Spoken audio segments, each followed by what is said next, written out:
பார்த்திடுமே. வேறுமையான பாத்திரம் நான் வெறுத்து தள்ளாமலே, நிரம்பி வழியும் பாத்திரமாய் விளங்கச் செய்யுமே. வேறுமையான பாத்திரம் நான் வெறுத்து தள்ளாமலே, நிரம்பி வழியும் பாத்திரமாய் விளங்கச் செய்யுமே. வேதத்தில் காணும் பாத்திரம் எல்லாம் இயேசுவை போற்றிடுதே. என்னையும் அவ்வித பாத்திரமாய் வனைந்து கொள்ளுமே. குயவனே குயவனே படைப்பின் காரணனே, களிமண்ணான என்னையுமே கண்ணோக்கி பார்த்திடுமே.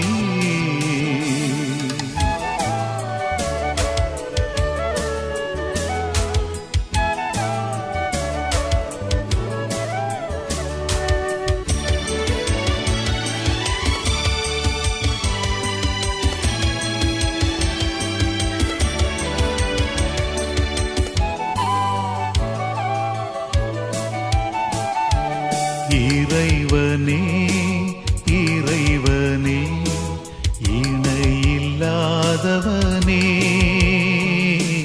குறை நிறைந்த என்னையுமே கண்ணோக்கி பார்த்திடுமே.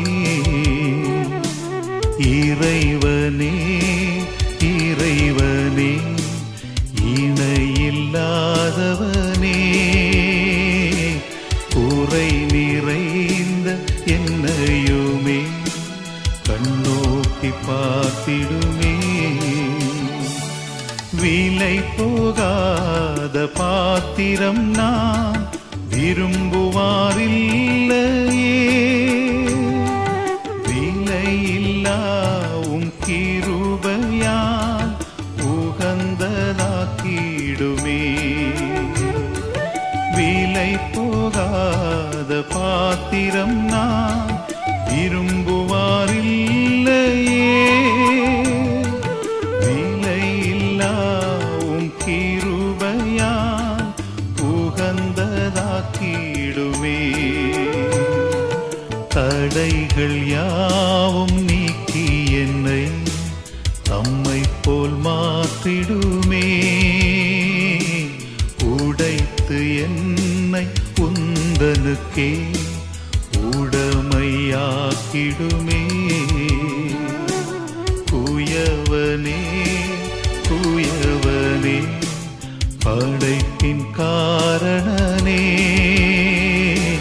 களிமண்ணான என்னையுமே கண்ணோக்கி பார்த்திடுமே.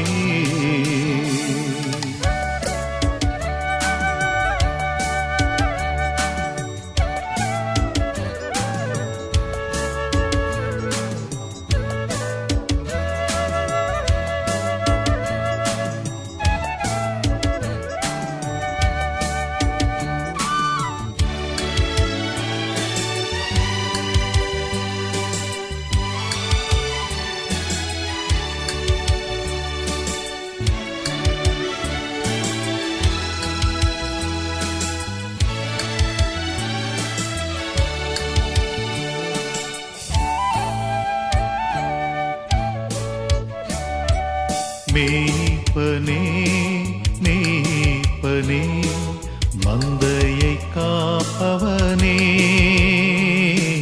மாக்கம் அகன்ற என்னையுமே கண்ணோக்கி பார்த்திடுமே.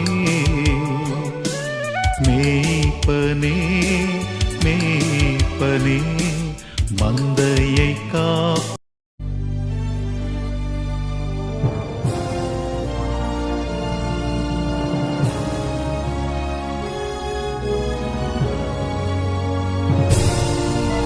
பைபிள்ல ஒவ்வொரு மனுஷரை குறித்தும் ஆண்டவர் அட்ரஸ் பண்றார்.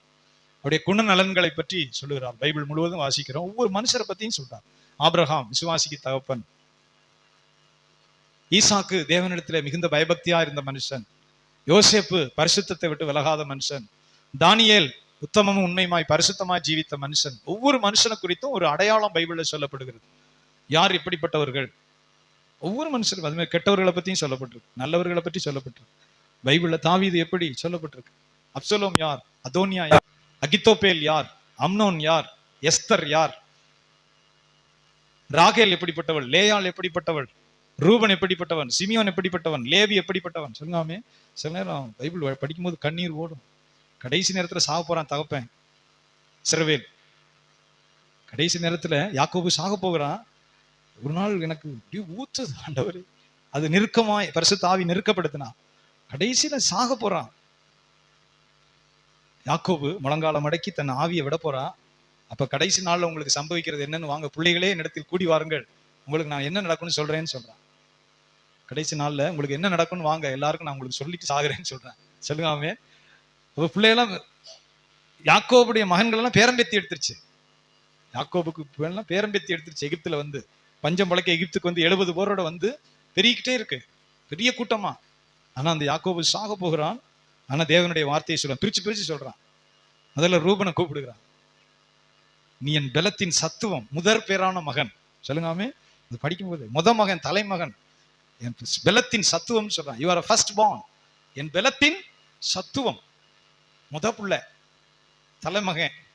சொல்றாரு, தண்ணீரை போல தளம்பினவனே நீ மேன்மை அடைய மாட்டாய். சாக போகும்போது ஆசையோட வந்திருப்பாங்க. நான் நினைச்சேன் அப்பா கூப்பிடுறாரு, ஆசையோட வந்திருப்பாங்க.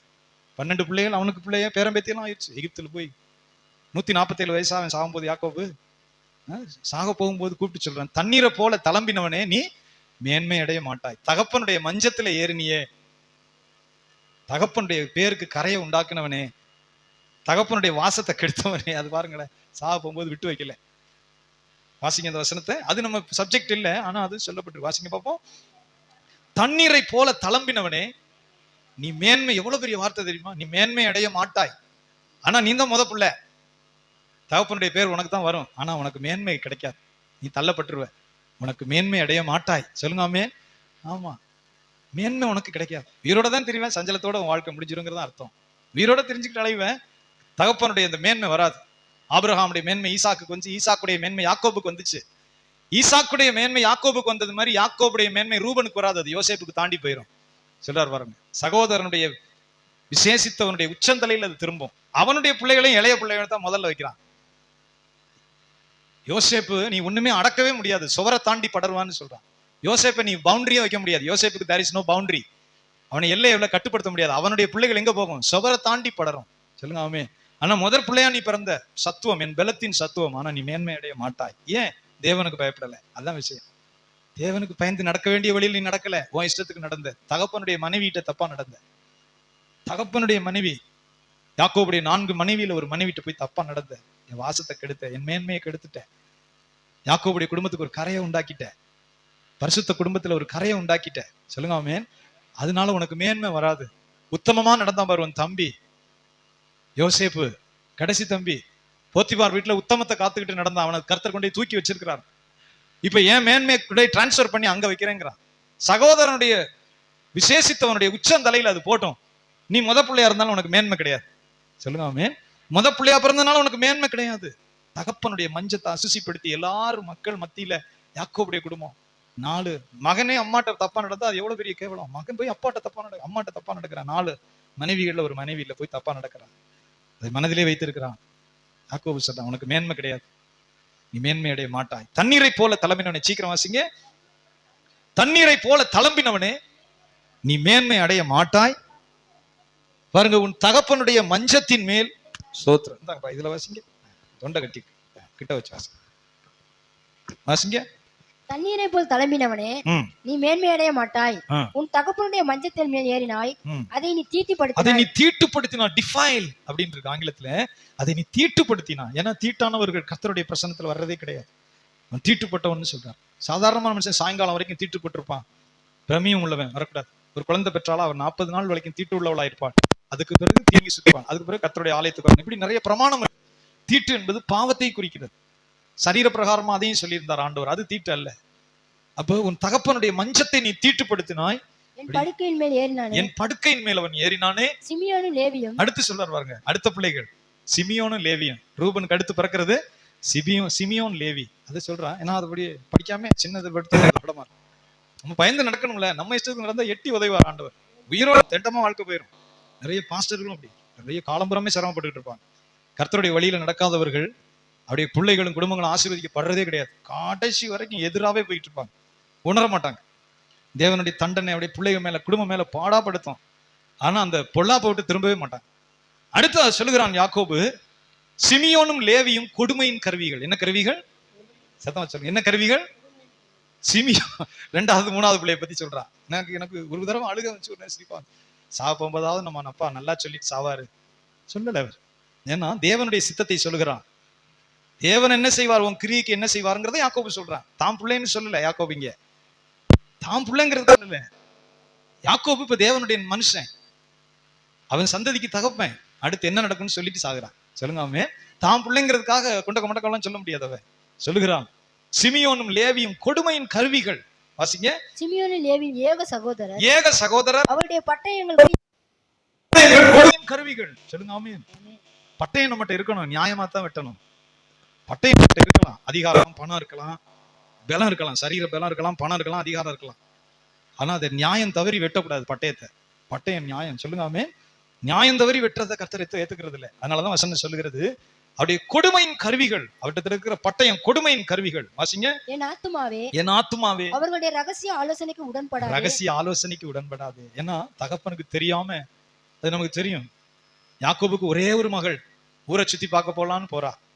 ஒரே ஒரு பிள்ளை, அவள் அழகா இருந்ததுனால சீகேம் அந்த இளவரசன் கொண்டு போய் அவளோட தப்பாக நடந்து, அவன் மேல வச்ச ஆசையினால அவளை தப்பாக நடத்தி, சரின்னு போய் கல்யாணம் பண்ணிக்கிறதுக்கு பரிசம்லாம் கொடுத்து கல்யாணம் பண்ணிக்க போறான். அப்ப சொல்றாங்க, எங்களை மாதிரியே நீ விருத்த சேதனம் பண்ணணும். நாங்க எபிரேயர்கள், ஆபிரகாமுடைய வம்சம், நாங்க விருத்த சேதனம் பண்ற மாதிரி நீங்களும் விருத்த சேதனம் பண்ணுனா எங்க பெண்ணை உங்களுக்கு தர்றோம்னு சொல்றான். அவனும் நம்புறான். சரி, நாங்களும் உங்க சாமியை கும்பிட்டுட்டு உங்களை ஏத்துக்கிட்டு உங்க பின்னாடி வர்றோம், நாங்களும் விருத்த சேதனம் பண்ணிக்கிறோம், நாங்களும் பின்னாடி வர்றோம். பைபிள் சொல்லுகிறது, 3ஆம் நாள் அவர்களுக்கு நோவெடுத்த போது. சொல்லுங்காமே, 3ஆம் நாள் வலி தாங்க முடியாம படுத்திருக்கிறான். வலி தாங்க முடியாம படுத்திருக்கான். அதுக்கப்புறம் தான் ஆறும். எப்பவுமே அடிபட்டவன, ஆக்சிடென்ட் ஆனவன எந்திரிச்சிருவான், மனுஷன் எந்திரிச்சு வீட்டுக்கு வந்துருவான். அப்புறம் தான் வலிக்கும். எங்கன உடஞ்சிச்சு, துள்ளி குதிச்சு எந்திரிச்சிருவான். அதுக்கப்புறம் தான் எலும்பு உடஞ்சது, நரம்பு உடஞ்சதெல்லாம் அப்புறம் தான் தெரியும். 3ஆவது நாள் தாங்க முடியாத நோவு, வேதனை, அப்படி துடிக்கிறான். அந்த நேரம் பார்த்து சிமியோனும் லேவியும் தங்கள் பட்டயத்தை உருவி கொண்டு தங்கள் வேலைக்காரர்களை கூட்டிக் கொண்டு அப்படி துடிச்சு படுத்திருக்கிறவனை பூரா வெட்டி கொள்றான். ஆண்களை பூரா துடிச்சு வேதனையில படுத்திருக்கிறவன் வெட்டி சாக்கிறான்.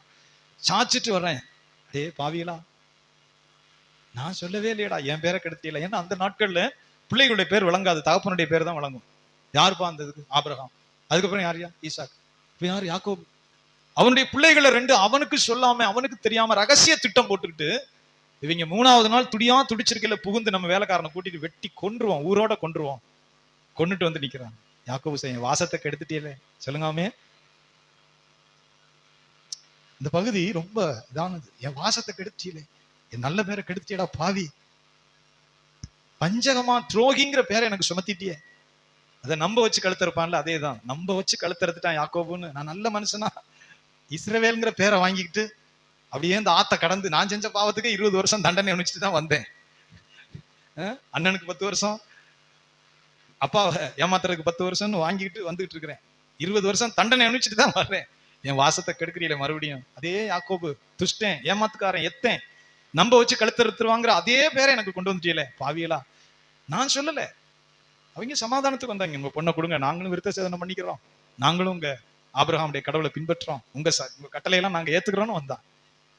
இப்படி போய் என் பேரை கெடுத்துட்டீங்களே. பைபிள் சொல்லுகிறது, தேவனால் உண்டான பயங்கரம் அந்த சுற்றுப்புறத்தார் எல்லார் மேலும் வந்தது. ஆகவே யாக்கோபின் குமாரரை அவர்கள் தொடாதிருந்தார்கள், பின்தொடராமல் இருந்தார்கள்.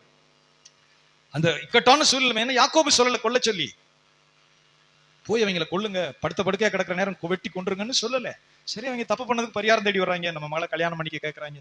அவங்களும் நம்மள ஆண்டவரை ஏத்துக்கிறேங்கிறாங்க, நாங்களும் பலி செலுத்துறோம், விருத்த சேதனம் பண்றோம், எல்லாம் ஒன்னா இருப்போம்னு வர்றாங்க. சரி வரட்டும்னு நான் ஏத்துக்கிட்டேன், ஒரு மகளை கொடுப்போம். இங்க போய் வெட்டி கொண்டு என் பேரை கெடுத்தாங்களே சொல்றான். சொல்லுங்க ஆமென். எவ்வளவு பெரிய துக்கம் இருக்கும். என் பேரை, நல்ல மனுஷங்கிற பேரை கெடுத்தானே, ஊரை விட்டு ஓட வேண்டியதா இருக்கு. ஒரு ஊரை விட்டு ஓடுறது எவ்வளவு கஷ்டம். அந்த வந்து பக்கத்தில் உள்ள பழகின மனுஷர்கள் எல்லாம் இவனை கொல்ல தேடுறான். பைபிள் சொல்லுகிறது, சுற்றுப்புறத்தில் இருந்த எல்லாரும் தேவனால் உண்டான பயங்கரம் அவர்கள் மேல் வந்தது, அதனால அவங்களை பின்தொடரல. இல்லைன்னா சுத்தி இருக்கிறவங்க பின்தொடருவான் கொல்றதுக்கு. அதை மட்டும் வாசிங்க பார்ப்போம்.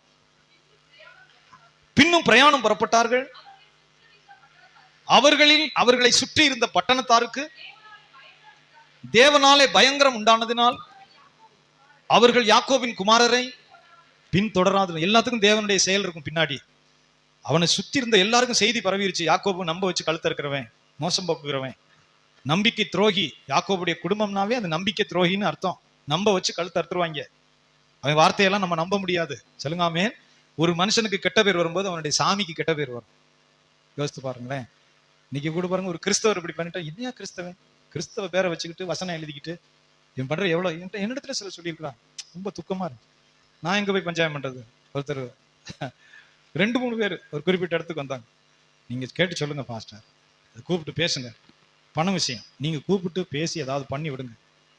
நான் ஒன்றும் பண்ண முடியாதுயா, கிறிஸ்தவர்னு பேர்ல இருக்காரு, நம்ம சபைக்கும் அவருக்கு சம்மந்தம் இல்லை. பண விஷயங்கள் என்னைய வச்சா நீங்க கேட்டிய கொடுத்திய, நான் அதுல தலையிட முடியாத சூழ்நிலையில் இருக்கேன். தப்பு தான், தப்புன்னா அது தப்புன்னு சொல்றேன். ஆனா அந்த தண்டனை அவனோட போட்டு, அவனுடைய கிரிக்கு தகுந்த தண்டனை அவன் மேல எழுதுவார் ஆண்டவர். கிறிஸ்தவ பேரை வச்சுக்கிட்டு கொஞ்சம் செய்யற பாவத்துக்கு என்ன, நாங்க சத்தியத்தை நீதியோட தான் பிரசங்கம் பண்றோம், அப்படிதான் நாங்க நீதியோட நடக்கிறோம். அது எப்படி மாஸ்டர் நீங்க கிறிஸ்தவர்னு ஒரு ஏத்துக்கிறீங்க? நான் அதெல்லாம் நம்ம சொல்லிட்டு இருக்க முடியாது. சொல்லுங்க. கர்த்தருடைய நாமம் தூஷிக்கப்படுகிறது.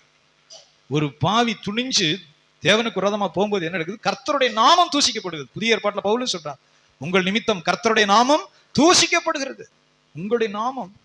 என்ன ஜெபம் பண்றாங்க, என்ன பைபிள் படிக்கிறாங்க, கோயிலுக்கு பைபிளை தூக்கிட்டு போறேன் பாரு, நடக்கிறத பாரு. அப்ப கர்த்தருடைய நாமத்துக்கு தூஷணம். அவர் பரிசுத்தர், அந்த பரிசுத்த நாமத்துக்கு தூஷணமா நடக்கிறான், இடர பண்ணுகிறான். அப்ப யாக்கோபுடைய பிள்ளைகள் அதை செய்தார்கள். அதனாலதான் சொல்லுகிறான், யாக்கோபு சிமியோனும் லேவியும் ஏக சகோதரர், 2 பேரும் பிரிக்க முடியாது, 2 பேரும் ரகசியமா யோசனை பண்ணுவான்.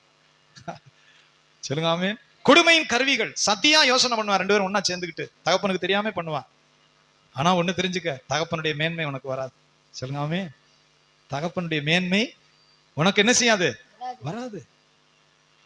என் ஆத்துமாவே அவருடைய ரகசிய ஆலோசனைக்கு நீ உடன்படாது. வேதனையோடு சொல்லுகிறான், என் ஆத்துமாவே நான் நீதியை விரும்புறேன், பரிசுத்தத்தை விரும்புறேன், தேவனுக்கு. ஏன்னா மனம் திரும்பி வந்திருக்கிறான் யாக்கோபு. இனிமே உத்தமமா நடந்து வாழ்க்கையை முடிச்சிருவோன்னு நடக்கிறான்.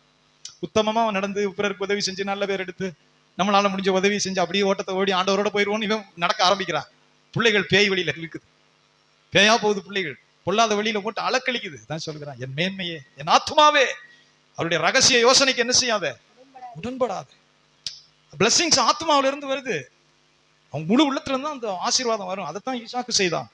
அது யாக்கோபுக்கு தெரியும், தன் தகப்பன் எப்படி ஆசீர்வதித்தான், அது எப்படி என் மேல வந்துச்சுன்னா அவனுக்கு தெரியும். விளையாட்டுல வாயில சொல்றது இல்ல. Through the soul blessings will come upon them. ஆத்மாவில இருந்து அப்படி கிளம்புது தெய்வ ஆசீர்வாதங்கள். சொல்றேன், என் ஆத்மாவே, ரகசியமா யோசனை செய்யறேன், அதுக்கு போய் உடன்படாதே. சொல்லுங்காமே, ஆசிங்க பாப்போம். என் மேன்மையே, என் மேன்மையே, அவர்கள் கூட்டத்தில் நீ சேராதே. இது எவ்வளவு பெரிய வார்த்தை, என் மேன்மையே. சொல்லுங்காமே. தாவீது சொல்றான் பாருங்க, கர்த்தருடைய கையினால் மேன்மையாய் உயர்த்தப்பட்டு. சொல்லுங்காமே, தாவீது அனுபவித்து சொல்றான், தேவனுடைய கரத்தினால் மேன்மையாய் உயர்த்தப்பட்டு. ஏன்னா தாவீதுக்கு தெரியாம ஆடு மேய்க்கிறவன் படிப்படியா காப்பாத்தி உயர்த்திட்டே வர்றாரு ஆண்டவர், அது அவனுக்கு தெரியுது. அதனாலதான் பிள்ளைகிட்ட சொல்றான், பயந்து நடந்தீன்னா வச்சிருப்பாரு, திமிர் எடுத்தீங்கன்னா செத்து போயிடுவேன், அட்டிதான். பயந்து உத்தமமா நடந்தீங்கன்னா அவர் உண்மையா இருப்பார், கிருபையா கொண்டு போயிட்டு இருப்பார். சேட்டை பண்ணினா முடிஞ்சு கதை. என் குமாரனே, என் மகனே, உத்தமமா நட, உண்மையா சேவி, உண்மையா தேடு, உத்தமமா நட, உத்தமத்தை விட்டு விலகிறாத, உண்மையா அவரை சேவி. அவர்கிட்ட டிமிக்கி அடிக்க முடியாது, ஏமாத்த முடியாது. என் குமாரனே, சொல்லுங்க ஆமென், உற்சாக மனதோடு அவரை சேவி, உத்தமமா சேவி, உத்தமமா அவரை தேடு. சாலமோன்ட்ட சொல்லுங்க, மேன்மையாய், கர்த்தரால் மேன்மையாய் உயர்த்தப்பட்டு. டக்குன்னு வாசிக்க முடியுமா? தாவீதுடைய கடைசி 2 நாளாகமமா, 2 சாமுவேல் 23:1, 2 சாமுவேல் 23:1 வாசிங்க பாருங்க. அவனும் கடைசி வார்த்தைகள் சொல்லுகிறான் சாக போகும்போது. தாவீதுடைய கடைசி வார்த்தைகள் வாசிங்க, மேன்மையாய் உயர்த்தப்பட்டு. சொல்லுங்க ஆமென். இது நம்ம மனதில் வைக்கணும். நீங்க எவ்வளவு தூரம் உயரும் போது கடவுள் நம்மளை மேன்மை உயர்த்தி வர்றாருன்னு தெரியணும். நீங்க உயர தெரியணும். ஆண்டவர் தாழ்மையிலிருந்து என்னை உயர்த்தி கொண்டு வந்தார், தாழ்மையிலிருந்து உயர்த்தி கொண்டே வருகிறார், அது நமக்கு தெரியணும். தாவீது சொல்லுகிறான், மேன்மையாய் உயர்த்தப்பட்டு. வாசிங்க, யாக்கோபுடைய தேவனால் அபிஷேகம் பெற்று இஸ்ரவேலுடைய சங்கீதங்களை இன்பமாய் பாடின ஈசாயின் குமாரனாகிய தாவீது என்னும் புருஷன். போதும், சொல்லுகிறது என்னவென்றால் சொல்லுங்க ஆமே. அப்படியே தாவீது தன் மகனுக்கு சொன்னதையும் வாசிப்போமா? அது ரொம்ப மனப்பாடமா இருக்கணும் நமக்கு. என் குமாரனாகிய சாலமோனே, அருமையான வார்த்தை. அதுல நீங்க உங்க பேரை போட்டுக்கலாம்.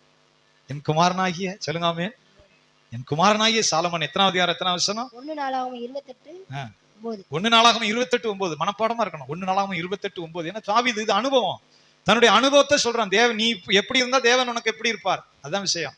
நீ எப்படி இருந்தா ஆண்டவர் உனக்கு எப்படி இருப்பார், அதான் அந்த தாவீது சொல்லுகிற வார்த்தை. வாசிங்க. என் குமாரனாகிய சாலமோனே, என் குமாரனாகிய சாலமோனே, நீ உன் பிதாவின் தேவனை அறிந்து, நீ உன் பிதாவின் ஆண்டவரை அறிந்து. முதல்ல ஆண்டவரை அறியணும். கர்த்தருடைய வார்த்தையை வாசிக்கிறது மூலமா அறியலாம், கண்ணீரோடு ஜெபிக்கிறது மூலமா அறியலாம், காத்திருக்கிறது மூலமாக அறியலாம். நீ தேவனுக்கு நேரத்தை கொடுத்து பொறுமையோடு இருந்தா அவர் அறியலாம். சொல்லுங்காமே, எப்படி அறிய முடியும் ஆண்டவரை? கர்த்தருடைய வேதத்தை, அவர் எப்படிப்பட்டவர்னு வேதம் சொல்லுகிறது. ஜெபத்தின் மூலமாய், விசுவாசத்தின் மூலமாய், பொறுமையின் மூலமாய் நாம் தேவனை அறிவோம். சொல்லுங்காமே. வசனம் சொல்லுகிறது, என் குமாரனே, உன் ஆண்டவரை முதல்ல அறியணும். நீ அவர் யார், எப்படிப்பட்டவனும் அறிந்து கொள்ளணும். You should know about your God. உன் தகப்பனுடைய தேவனை நீ முதல்ல அறியணும். அடுத்து வாசிங்க. அவரை உத்தம இருதயத்தோடும், அடுத்து அவரை உத்தம இருதயத்தோடும். அது என்ன உத்தம இருதயம்? நிமிர்ந்து பாருங்க, முடியும். அருமையான பிரச்சனை. தப்பு செஞ்சா நான் தப்பு செஞ்சுட்டேன்னு சொல்லிடணும். ஆண்டவரே தவறிட்டேன், ஆண்டவரே சொல்லுங்காமே, தவறிட்டேன். உண்மை, உத்தமம், ஃபெய்த்ஃபுல்னஸ். தேவனிடத்தில் நான் தவறின ஆண்டவரே, பாவத்தை மன்னியும். அடுத்து உத்தமமா நடக்க கிருபை செய்யும், உத்தமமான சேவைக்கு கிருபை செய்யும், நீர் விரும்புகிறதை செய்ய எனக்கு உதவி செய்யும். கடவுள்கிட்ட மட்டும் கள்ளம், கபடம், பொய், பிராடு, பித்தலாட்டம் இதுக்கு வேலையே கிடையாது. அதை மறைச்சிட்டு அடுத்த ஸ்டெப்புக்கு போக முடியாது. அது தன் பாவத்தை மறைக்கிறவன் அர்த்தம். அவன் தள்ளப்படுவான். சவுல் அதனாலதான் தள்ளப்படுறான். என் காதுல கேட்கிற ஆடு மாடெல்லாம் என்னன்னு கேட்கிறான் சாமுவேல். அங்க இருக்கிற பாவிகளை அழிச்சு ஆடு மாடெல்லாம் சங்கரிச்சுட்டு வர சொன்னாரு. சவுல் ராஜா கொழு கொழுன்னு ஜெர்சி மாடு, ஜெர்சி காலை, நல்ல செம்பரியாடு, கொளுத்த காடை, அதை பூரா ஒதுக்கிட்டான் தனியா. சாமுவேல் வந்து கேட்டா என்ன சொல்றது, சாக்கு போக்கு சொல்லி சமாளிச்சுக்கிடுவோம். அதான் நிறைய பேருடைய பாவம்னு தெரியும், ஸ்ட்ராங்கா செய்வாங்க. என்ன செய்யற, சமாளிச்சுக்கிடுவோம், எதையாவது ஒன்று சொல்லுவோம். அது நடக்கும், ஆனா நம்ம தள்ளப்பட்டுருவோம். பைபிள் சொல்லுகிறது, அப்படியே தேவன் துக்கப்பட்டார். சவுலை அபிஷேகம் பண்ணது எனக்கு ரொம்ப துக்கமா இருக்கு, ராஜாவா ஏற்படுத்தினது எனக்கு துக்கமா இருக்குன்னு சொல்றார். அப்படிதான் வருகிறான் சாமுவேல் தீர்க்கதரிசி, வருகிறான். கர்த்தரால் ஆசீர்வதிக்கப்பட்டவரேன்னு சொல்றான். அதெல்லாம் நல்லா சொல்றான். அப்படி என் காதுல கேட்கிற ஆடு மாடெல்லாம் என்னது, உன்னைய போய் அமலைக்கீரை சங்கரித்து முற்றிலும் வாஷ் அவுட், ஆடு மாடுகளை வெட்டி சங்கரிச்சுட்டு வர சொன்னார். நீ என்ன செய்த, உனக்கு பிடிக்காதது, பலவீனமானது, விலை போகாதது, அதுகளெல்லாம் வெட்டி காலி பண்ணிட்டு கொழு கொழுன்னு இருக்கிறத பூரா கொண்டு வந்துட்டேன். கீழ்ப்படியில கேட்கும் போதாவது நான் பாவம் செஞ்சுட்டேன், ஏதோ பேராசை, துஷ்ட பேய் என்னை கொண்டு போய் பாதாளத்துல தள்ளிச்சு பாவம் செஞ்சுட்டேன் அப்படின்னு சொல்லல. உம்முடைய தேவனாகிய கர்த்தருக்கு பலி செலுத்த இவைகளை கொண்டு வந்தோம். நல்ல காலமாடா இருந்துச்சு, நல்ல ஆட்டுக்கடாவா இருந்துச்சு, செம்மறி கடாவா இருந்துச்சு, எதெல்லாம் விலை போகுமோ அதெல்லாம் பிரிச்சு கொண்டு வந்துட்டேனா. இதை போய் எதுக்கு வெட்டி கொள்ள? கர்த்தர் அவர் ஏதாவது சொல்லிட்டு தான் இருப்பாரு, அதெல்லாம் கேட்க முடியுமா? அதான் அர்த்தம். அதுக்கு கர்த்தர் தீர்க்கதரிசி கொண்டு ஏதாவது சொல்லுவாரு விவரம் தெரியாம, அதெல்லாம நம்ம கேட்க முடியும்? விலை போறது அதை பூரா பிரிச்சு நான் கொண்டு வந்துட்டேன், அதான் அர்த்தம். விலை போறது அதெல்லாம் நான் பிரிச்சு கொண்டு வந்துட்டேன். கேட்டா சமாளிச்சு போய் சொல்லிக்கிறோம். என்ன போய், உம்முடைய தேவனாகிய கர்த்தருக்கு பலி செலுத்த கொண்டு வந்தோம் சொல்றான் சாமுவேல் தீர்க்கதரிசி. அந்த பேச்சை விடும். சொல்லுங்காமே, இந்த பேச்செல்லாம் இங்க ஆண்டவர் எடுக்கூடாது. என்னைக்கு உன் இருதயத்துல ஃப்ராடு பண்ணியோ அன்னைக்கே உன்னை தள்ளிட்டார் ஆண்டவர். இப்படி போய் அப்படி சொல்லுவோம், அப்படி போய் இப்படி சொல்லுவோம், கேட்டா இப்படி சமாளிச்சுக்கிறோம், அதை இப்படி செஞ்சுக்கிறோம். நீ என்னைக்கு இருதயத்துல அன்னைக்கே உன்னை தூக்கி வீசிட்டாரு. ஆடு மேய்ச்சிக்கிட்டு ஒருத்தனை அபிஷேகம் பண்றாரு அவரு. அவருக்கு மனுஷன் முக்கியம் கிடையாது. ஆடு மேய்ச்சிக்கிட்டு இருக்கிற ஒருத்தனை அபிஷேகம் பண்ணி தன் இருதயத்துக்கு ஏற்றவன் அவர் கொண்டு வந்துருவார். சொல்லுங்காமே. அப்புறம் தான் சொல்றான், பலியை பார்க்கிலும் கீழ்ப்படிதல். நீ பலி செலுத்துறதை விட கீழ்ப்படிதல். அடுத்து என்ன சொல்றாரு, ஆட்டுக்கடாவுடைய கொழுப்பை வச்சு நீ தகனிக்கிறதை விட செவி கொடுத்தலே உத்தமம். அவர் என்ன சொல்றாருன்னு பயத்தோட நடுக்கத்தோட உன் செவியை சாய்த்திய ஆண்டவரே, இதோ நான் உடைய அடிமை, உங்க சொல்ல கேட்கறதுக்காக இருக்கிறேன், உங்க சொல்ல கீழ்ப்படுகிறதுக்காக நான் இருக்கிறேன். அவனை தான் தேவன் தன்னிடத்துல வச்சிருப்பார். பலி செலுத்துறதை பார்க்கிலும், சொல்லுங்காமே, பலியை பார்க்கிலும் கீழ்ப்படிதலும். ஆட்டுக்கடாவுடைய கொழுப்பை வச்சு கொளுத்துறைய அது இல்ல விஷயம். செவி கொடுத்தல், செவி கொடுத்தல். சொல்லுங்காமே, அது உத்தமம் என்று சொல்லுகிறான். அப்ப இங்க வாசிக்கிறோம், தாவீது தன் குமாரனிடத்தில் சொல்லுகிறான், உன் பிதாவின் தேவனை அறிந்து. சீக்கிரம் வாசிங்க.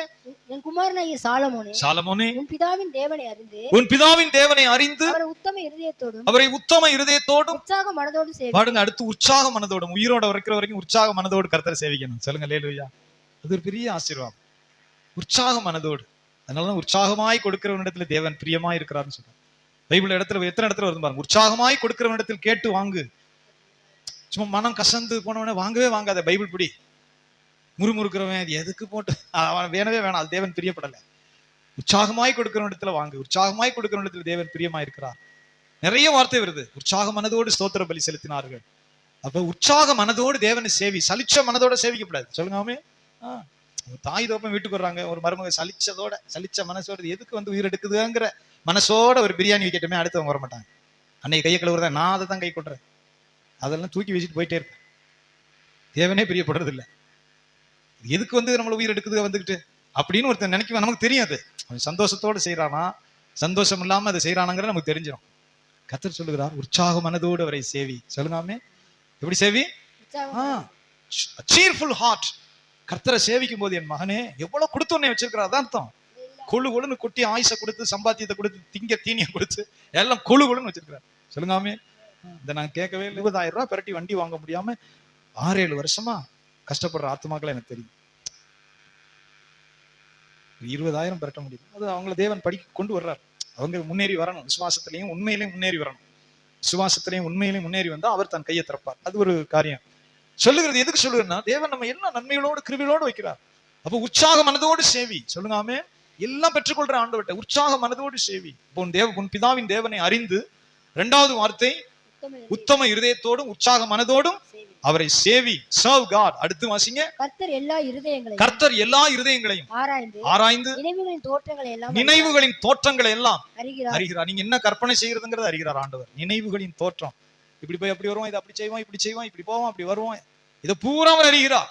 நினைவுகளின் தோற்றத்தை எல்லாம் அவர் அறிகிறார். வாசிங்க. நீ அவரை தேடினால் உனக்கு தென்படுவார். நீ அவரை விட்டுவிட்டால் அவர் உன்னை என்றைக்கும் கைவிடுவார். தாவீது கடைசியா சொல்லுகிறான்.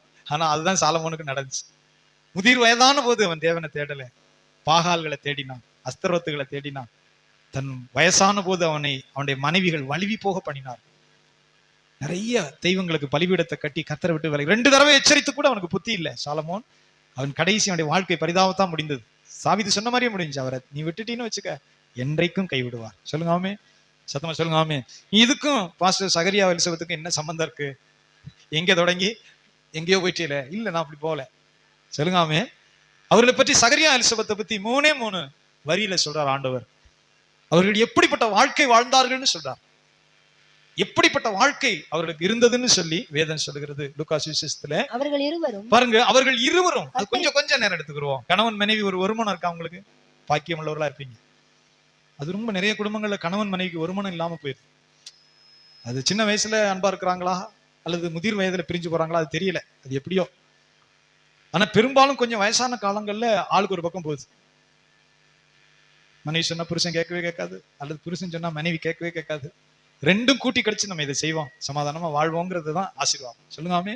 2 பேரும் கூடி பேசினா பணம் மனுஷன் வாழ்றதுக்கு தானே, சந்தோஷமா வாழ்றதுக்கு தான் பணம். நமக்கு பிறகுதான் பிள்ளைக்கு. நம்ம நல்ல ஆசீர்வாதமா சமாதானமா சந்தோஷமா வாழ்ந்து பிறகு பிள்ளைகளுக்கு நம்ம வாழ்க்கையை நம்ம வாழணும், பிள்ளைகளுடைய வாழ்க்கை பிள்ளை வாழணும். 2ஐயும் போட்டு குழப்பப்படுது. உனக்கு கொடுத்த வாழ்க்கை நீ ஆசீர்வாதமா வாழ்ந்து முடியும், உன் பிள்ளைகளுக்கு கொடுத்த வாழ்க்கை அது வாழட்டும். 2ஐயும் போட்டு குலகுலன்னு ஆகக்கூடாது. அப்ப நிறைய நேரங்கள்ல அது ஒரு பெரிய பாக்கியம். பைபிள் சொல்லுது அவர்கள் இருவரும். சொல்லுங்காமே. அவர்களுக்கு குழந்தை இல்லை, இப்ப அவருக்கு பிள்ளை இல்லை, ஆனா அவர்கள் இருவரும் சொல்லப்பட்டு ஒருவரை பிரிச்சு ஒருத்தர் சொல்லல ஆண்டவர். அவர்கள் இருவரும். சகரியா சொன்னார், இப்படி இருக்குப்பா, சரின்னு கேட்டுக்கிறது. இந்த மாதிரி சொல்றது, அப்படியா, சரி கேட்போம், அவரும் கேட்டுக்கிறார். ஒருவருக்கொருவர் இருவரும். அவர்கள் இருவரும். பைபிள் தொடங்கும் போது அழகாய் தொடங்குது. அவர்கள் இருவரும் கர்த்தரிட்ட சகல கற்பனைகளின்படியையும் நியமங்களின்படியையும் குற்றமற்றவர்களாய் நடந்து தேவனுக்கு முன்பாக நீதியுள்ளவர்களாய் இருந்தார்கள். எவ்வளவு மகிமையுள்ளவர். ஒரே வார்த்தை தான் 2 பேரை பற்றி சொல்றார். வாயை திறந்தா சகரியாவும் தீர்க்க தரிசனம் வரைக்கிறார், எலிசபெத்தும் தீர்க்க தரிசனம் வரைக்குது. பாருங்க, என் ஆண்டவருடைய தாய் இங்க வந்தது எனக்கு பாக்கியம். உன் வாழ்த்தை கேட்டவுடனே என் பிள்ளை வயிற்றுக்குள்ள இருந்து துள்ளுது. அது உண்மையை ஒரு வகையில சொன்னா அது கிளவி பாட்டி மரியாள், சின்ன பிள்ளை, சின்ன கன்னிகை பெண் சொல்றா, என் ஆண்டவருடைய தாய் என் வீட்டுக்கு வந்துருச்சு. சொன்ன வார்த்தையை கேட்டோன்னு பிள்ளை வயிற்றுக்குள்ள இருந்து துள்ளுது. பரிசுத்த ஆவியில நிரப்பப்பட்டுன்னு பைபிள் சொல்லு. அப்ப பரிசுத்த ஆவியில் நிரப்பப்பட்டு தீர்க்க தரிசனம் வரைக்கிறான். சொல்லுங்காமே. ஒரே வார்த்தை. அவர்கள் இருவரும் கர்த்தரிட்ட சகல கற்பனைகளின்படியையும் நியமங்களின்படியும் குற்றமற்றவர்களாய் நடந்து தேவனுக்கு முன்பதாய். எவ்வளவு ஒரு பெரிய சாட்சி ஆண்டவர் சொல்கிறார். ஒரு குடும்பம், வயசான குடும்பம், குழந்தை இல்லாத குடும்பம், நான் அடிக்கடி தியானிக்கிறது உண்டு. பழைய பிரசங்கல்ல அவருடைய வாழ்ந்த வாழ்க்கையை தேவன் சாட்சி சொல்லுகிறார். குற்றமற்றவர்களா இருந்தார். கடைசியா சொல்லப்பட்டிருக்கிறது, சகரியாவே உன் வேண்டுதல் கேட்கப்பட்டது. சொல்லுங்காமே. அவன் தொடர்ந்து ஜெபிக்கிறவனா இருந்தான். அது எனக்கு அடிக்கடி நான் நினைத்துக் கொள்வேன். ஆண்டவரே, குழந்தை இல்லை, அவன் விசுவாசிக்க முடியல. கர்த்தருடைய தூதன் சொல்லுகிறான், அதை கூட நான் எப்படி அறிவேன்னு கேட்கிறான். ஆனா அவன் ஜெபத்தை விடல. சொல்லுங்க அல்லேலூயா. ஆமா, அதை நான் மனதில் வைத்துக் கொண்டுதான் ஜெபிப்பேன். இங்கிட்டு ஜெபிப்பேன், இந்த இடத்துக்கு ஜெபிப்பேன். கட்டடம் கட்டிட்டாரு, இருந்தாலும் ஜெபிப்பேன். பிள்ளைகளுக்குலாம் நல்ல சம்பளம் கொடுத்தா, இந்தாப்பா கூட 10 லட்சம் வச்சுக்க, இதை கொடுத்துரு எங்களுக்கு, நாங்க ரொம்ப நாள் ஜெபம் பண்ணிட்டு இருக்கோம், கடவுளுடைய ஆலயம் ரோடு வரைக்கும் இருக்கணும், கூட 10 லட்சம் தர்றேன், கொடுத்துரு. சொல்லுங்க ஆமே. கர்த்தருக்கு பணம், இந்த பிள்ளைலாம் நல்ல சம்பளம் வாங்கும்போது என்னத்தை கொண்டு போறோம்? சம்பளம் நிறைய வாங்கினா கொண்டா, இந்த கடவுளுடைய ஆலயம் இதையும் வாங்கிரு, அதையும் வாங்கிரு, பிடிச்சா பின்னாடி வாங்கு. ஜெபத்தை விடலை, நான் ஜெபிக்கிறேன். சகரியா சொல்லுங்க ஆமே, ஜெபத்தை விடலை. அதனால சொல்ல, உன் வேண்டுதல் கேட்கப்பட்டது. உன் வேண்டுதல், சாப்பிட்ற வயசு வரைக்கும் ஜெபத்தை விடலை. சிவனே, எப்படி ஜெபித்தானோ மனுஷன், எனக்கு ஒரு பிள்ளை தரக்கூடாதா, அடுத்து ஒரு ஊழியம் செய்யணுமே, சாவு வரப்போதே, இந்த கடவுளுடைய ஆலயத்துல ஒரு வேலை செய்யறதுக்கு ஒரு பிள்ளை இருக்கக்கூடாதா. ஆனா அவன் ஆசாரிய ஊழியம் செய்யறதுக்கு ஒரு பிள்ளையை கேட்டிருப்பான். ஆனா கர்த்தர் அவனுக்கு கொடுத்தது பைபிள்ல உரைக்கப்பட்ட தீர்க்க தரிசனத்தின் வார்த்தை. வனாந்தரத்துல கூப்பிடுகிற ஒரு சத்தம், இயேசுவுக்கு முன்னே அனுப்பப்படுகிற ஒரு தீர்க்கதரிசி. இயேசு தாமே தம்முடைய வாயினால் சொல்லுகிறார், ஸ்திரீகளிடத்தில் பிறந்தவர்களில் யோவான் ஸ்நானகனை பார்க்கிலும் பெரிய தீர்க்கதரிசி ஒருவன் தோன்றினதில்லை.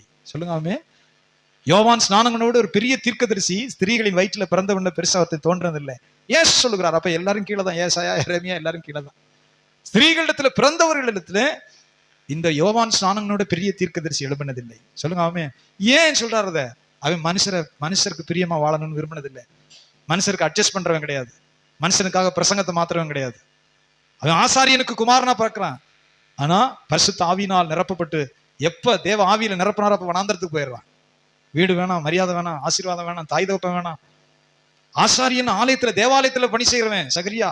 ஆனா புள்ள வளர்ந்த போது பரிசுத்த ஆவியில பலம் கொண்டு வீடு தாய் தகப்பன் உதறிட்டு வனாந்தரத்துக்கு போயிட்டான். யார பத்தியும் பயம் இல்லை அவனுக்கு, யார பத்தியும் பயம் இல்லை. ஒட்டக மயிரை தரித்து கொண்டு வெட்டுக்கிளியும் காட்டுத்தண்ணியும் தின்று கொண்டு மனுஷன் என்ன நினைப்பாங்கிற பத்தினா அவனுக்கு அக்கறையே கிடையாது. 2 விஷயம்தான், கோடாரி தான். பாவியை கண்டிக்கிறான், பாவத்தை விட்டு மனந்திரவனுக்கு ஞானசானம் கொடுக்குறான். ஏரோது ராஜாவா இருந்தாலும் சரிதான், உன் மனைவி சகோதரனுடைய மனைவி வச்சிருக்கிற நியாயம் கிடையாது, தேவனுடைய தண்டனை உன் மேல வருங்கிறான். மனுஷருக்கு அட்ஜஸ்ட் பண்ற வேணாம் கிடையாது. அதனாலதான் கர்த்தர் சொல்லுகிறான், ஸ்திரீகளிடத்தில் பிறந்தவர்களில் யோவான் ஸ்நானகனை பார்க்கணும் பெரிய தீர்க்கதரிசி தோன்றினதில்லை.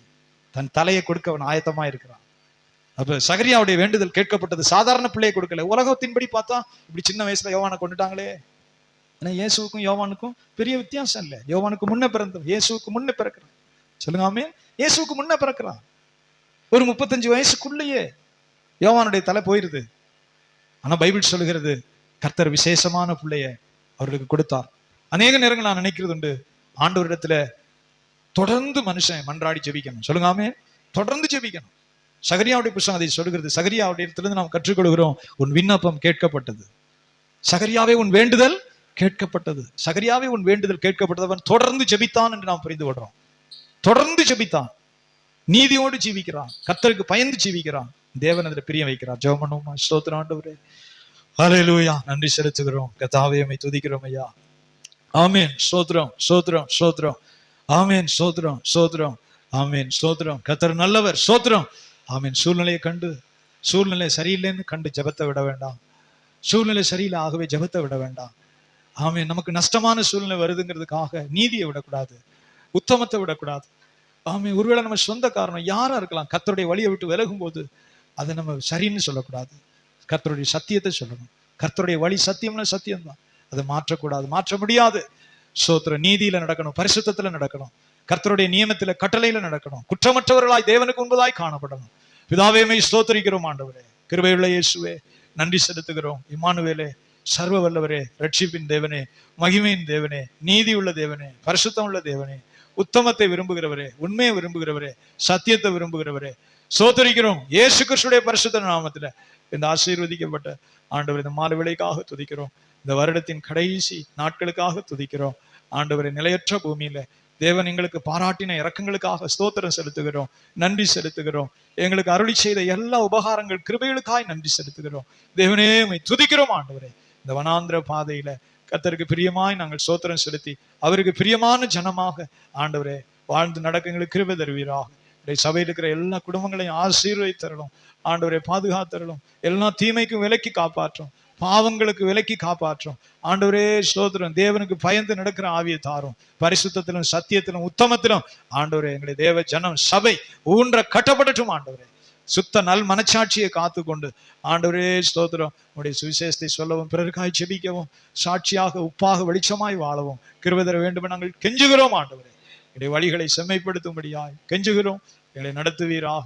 ஆண்டவரே என்னுடைய பிள்ளைகள் எல்லா தேவைகளையும் சந்தியும். என்னுடைய சபையில படித்த வாலிப பிள்ளைகள் மேற்கொண்ட படிப்பு வேலைகளுக்கு ஆண்டவர் இரக்கம் செய்யும் ஐயா. ஏற்ற நேரத்துல என்னுடைய சபையில் இருக்கிற வாலிப பிள்ளைகளுக்கு நல்ல ஏற்ற துணை, நல்ல ஆவிக்குரிய நல்ல திருமணங்களை ஆண்டவரே நடத்த சபையில நடத்த எங்களுக்கு உதவி செய்வீராக. நாதா என்னுடைய சாட்சியோடு என்னுடைய வாலிப பிள்ளைகள் ஆண்டவரே கர்த்தருக்கு மகிமையாக சாட்சியாக முடிவு பரியந்தம் நிலைத்திருக்க தேவனுக்கு சாட்சியாக வாழ என்னுடைய சபையில் இருக்கிற எல்லா பிள்ளைகளுக்கும் இரக்கம் செய்யும். ஆண்டவரே திருமண காரியங்கள், வேலை வாய்ப்புகள் காரியங்கள், ஆண்டவரே எல்லா நன்மைகள் ஆசீர்வாதங்களை என்னுடைய பிள்ளைகளுக்கு அருளி செய்வீராக. என்னுடைய சபையில் இருக்கிற ஒவ்வொரு வாலிப பிள்ளைகளுக்கும் அருளி செய்வீராக. நிறைய பேருடைய திருமணம் தடைபட்டு இருக்கிறது. ஆண்டவரே மனம் இறங்குங்க தாவி. ஆண்டவரே சோத்திரம், அவர் வழி விலகி போய் விடாதபடி தெய்வமே சோத்திரம், ஏற்ற வேளையில ஒரு நல்ல திருமணங்கள் நடந்து ஆண்டவர் அவர்கள் சாட்சியோடு பரிசுத்தத்தோடு மகிழ்ச்சியோடு வாழ தெய்வம் அனுக்கிரகம் செய்வீராக, சகாயம் செய்வீராக. இரத்த கோட்டையில மறைத்து பாதுகாக்க ஒப்பு கொடுக்கிறோம். ஆண்டவரே எங்களை தாழ்த்துகிறோம். சமீபத்திலும் தூரத்தில் இருக்கிற எல்லா குடும்பங்களையும் பாதுகாத்து ஆசீர்வதியும். சமீபத்திலும் தூர இடத்துல இருக்கிற குடும்பங்கள் ஆண்டவர் எல்லாவற்றையும் பாதுகாத்து ஆசீர்வதியும். ஒவ்வொரு குடும்பங்களையும் ஜெபங்கள் இருக்கட்டும். பிள்ளைகளும் தாய் தகப்பன்மாரும் சேர்ந்து ஒருமனமாய் ஜெபிக்கட்டும், ஆராதனை செய்யட்டும், கர்த்தருக்கு பயந்து நடக்கட்டும். நன்றி செலுத்துகிற தகப்பனே, உடைய கிருபையுள்ள கரத்துல தாங்கி நடத்துவீராக. எங்களை தாழ்த்துகிறோம். துதிகன மகிமை உமக்கே செலுத்துகிறோம். பரிசுத்தராய் இருக்கிற இயேசு கிறிஸ்து நாமத்துல ஜெபங்கேளும் நல்ல பிதாவே, ஆமென். என் ஆத்துமாவே கர்த்தரை ஸ்தோத்தரி, என் முழு உள்ளமையுடைய பரிசுத்த நாமத்தை ஸ்தோத்தரி. என் ஆத்துமாவே கர்த்தரை ஸ்தோத்தரி, கர்த்தர் செய்த சகல உபகாரங்களையும் மறவாதே. ஆமென், ஆமென். ஸ்தோத்திரம். ஆண்டவர் உங்களை நிறைவாய் ஆசீர்வதிப்பாராக.